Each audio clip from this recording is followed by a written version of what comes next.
All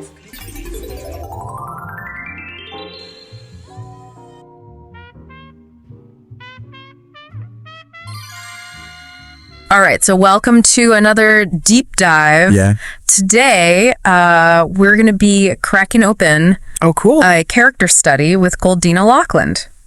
Okay. Now, before you start thinking porridge and bears, this isn't your childhood fairy tale. Right. We've got an excerpt from a short story. Interesting. And this Goldina, she's all grown up, but with some intriguing quirks. That's right. I might add. Yeah. Even though her name conjures up, you know, those classic images, our sources suggest a much more layered character. It's true. It really highlights how even seemingly simple stories can hold such surprising depths. Absolutely. And this author doesn't waste any time painting a very vivid picture. Right. So Goldina is described as having hair spun from the sun's own rays. Wow. Cascading like a waterfall of golden silk. Talk about making an entrance. Striking imagery and likely very deliberate. Right. Those descriptions really connect her to light, nature, even a touch of fire with those eyes, the color of a summer sky, twinkling with the mischief of 1,000 fireflies.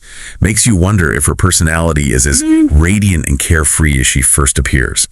I'm already sensing some foreshadowing here because right alongside those glowing descriptions, we get hints of a tangled heart and a stubborn nature. It's like a whisper of don't be fooled by the glitz. Absolutely. Yeah. That tension between her outward appearance and those hints of inner turmoil is a classic way to signal a character that is ripe for growth or maybe even conflict. It makes me think about those classic coming of age stories where the protagonist starts out seemingly perfect, but has to go through some kind of struggle to really understand themselves. Yeah. Do you think that's where the story is headed?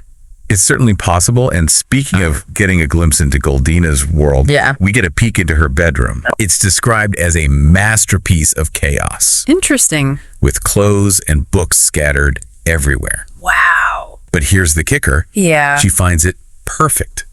That is interesting. Yeah. To most people, a messy room wouldn't exactly scream perfect. Right.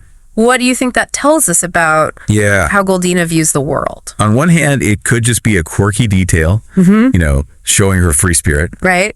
But it could also suggest that she imposes her own definition of perfection on everything, even when it appears chaotic to others. Yeah. It begs the question, is this a sign of self-assuredness or is it something more like control? That's a good point because this theme of everything needing to be just comes up again at breakfast. Yeah. Her family clearly went to the effort of making a nice meal. Yeah. But nothing is quite right for Goldina. Interesting. The eggs are too runny. The toast is too crisp. The jam isn't to her exacting standards. Really? It all seems a bit dramatic, don't you think? It certainly paints a picture of someone who's very particular. Yeah. It's interesting because in a way she's demonstrating power by rejecting things that are perfectly fine. Right. It raises a question about whether Goldina sees herself as the center of attention. Yeah. Almost expecting the world to cater to her whims. Right. I wonder if this need for control extends to other parts of her life. Yeah. And what kind of consequences that might have. Those are some heavy questions. Yeah. Do you think this story is going to be a lesson in humility for Goldina? It's definitely a possibility. Yeah. Remember, the author chose to name her Goldina Lockland. Right. Directly playing with that classic fairy tale connection. Yeah. It makes me think that they're intentionally inviting us to compare this more mature Goldina with the familiar childhood tale. I'm starting to see some deeper layers here.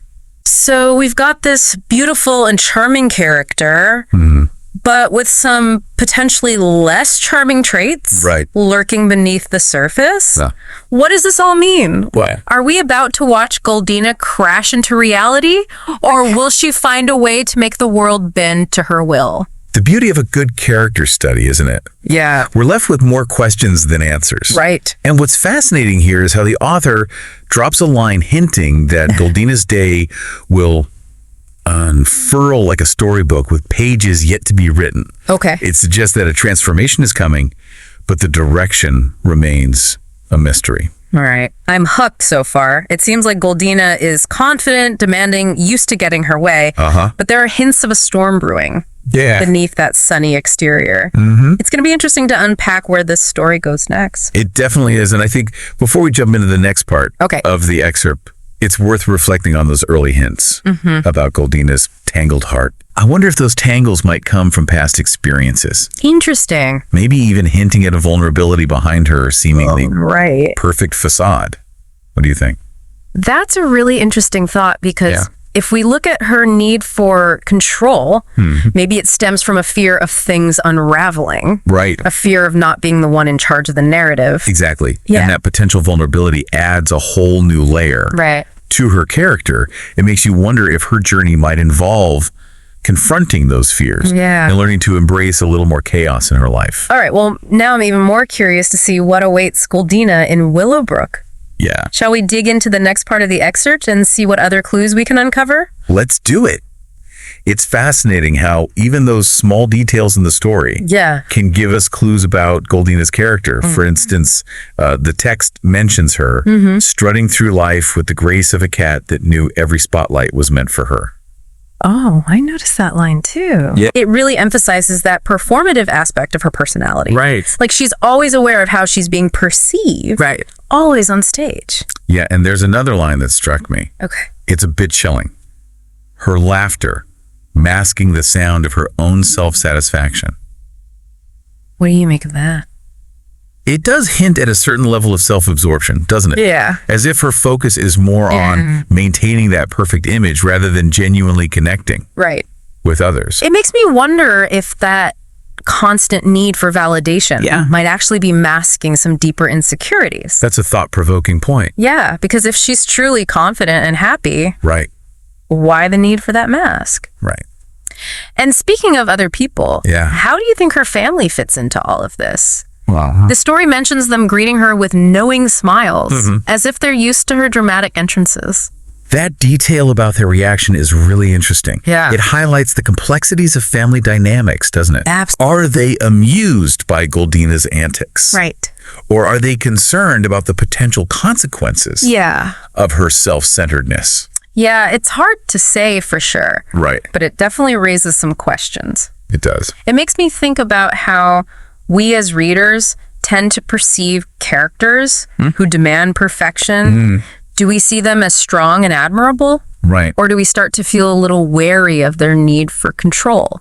I know I'm starting to wonder if Goldina's pursuit of perfection might ultimately isolate her from the people who care about her most. Yeah, it's a perceptive observation. Yeah. And it seems like the author might be hinting at that very tension in the story. Yeah.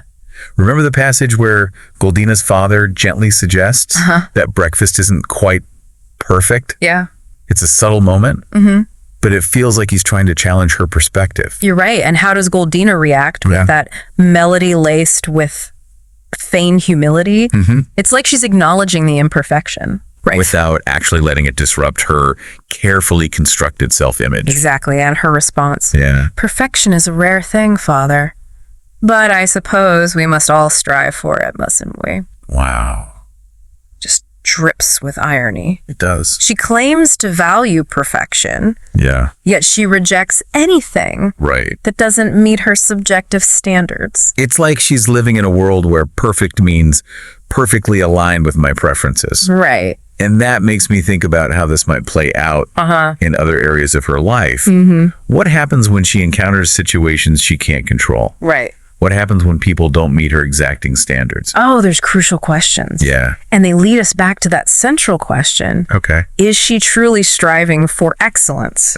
Or is she more interested in maintaining a facade of control and superiority? Because there's a big difference between pursuing personal growth and needing to dictate every detail of your world. It's a great point, and it makes me think about those coming-of-age stories again. You know, the ones where the protagonist has to face some kind of hardship or disappointment in order to learn a valuable lesson? Right. It seems like Goldina might be heading for a similar experience. It's certainly a possibility, and that brings us to a really interesting aspect of the story that we haven't touched on yet. The setting. Yeah. The story takes place in the quaint village of Willowbrook. Okay. Described as a place where the air was thick with the scent of freshly baked dreams and mischief danced on the breeze. No. It's an idyllic setting, almost suggesting a fairy tale atmosphere.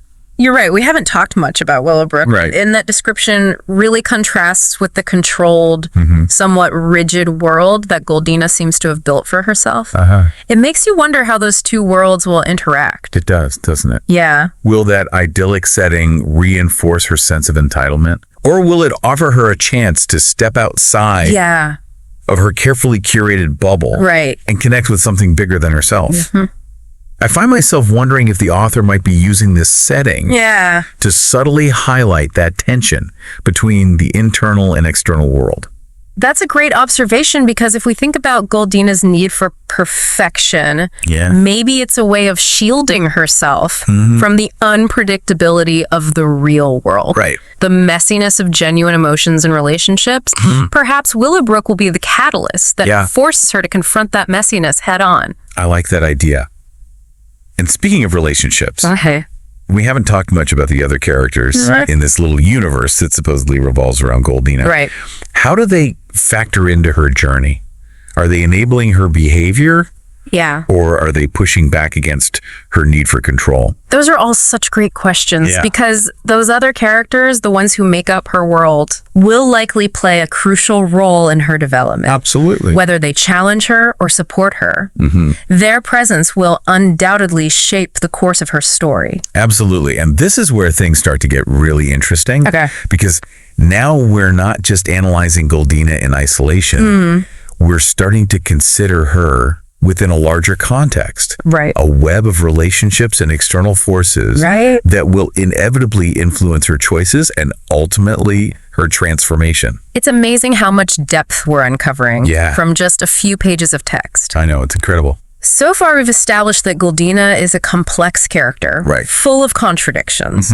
She's beautiful, charming, and seemingly confident, but she's also demanding, controlling, and perhaps a bit too preoccupied with appearances. Exactly. And as we've been discussing, those very contradictions are what make her so compelling. Right. They suggest a character who's teetering on the edge of change, someone who might be about to embark on a journey of self-discovery that challenges everything she thinks she knows about herself and the world around her.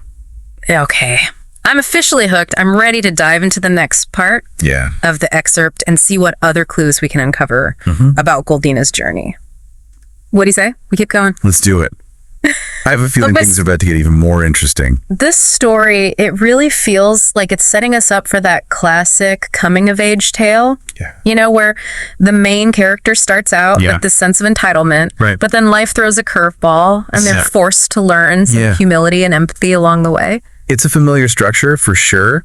But that doesn't make it any less powerful. Right. And what's really interesting here is how the author uses that name, Goldina Lockland, to immediately evoke those classic fairy tale associations, but simultaneously hinting that we might be in for something, like a more nuanced, mature take on those familiar themes. It's like we're being invited to revisit that story of Goldilocks, but through a more grown-up lens. Instead of just focusing on her childish whims and desires for things to be just right, we're being asked to delve into those complexities of her personality, her motivations, and her potential for real meaningful growth. Precisely. And that's what makes this deep dive so intriguing.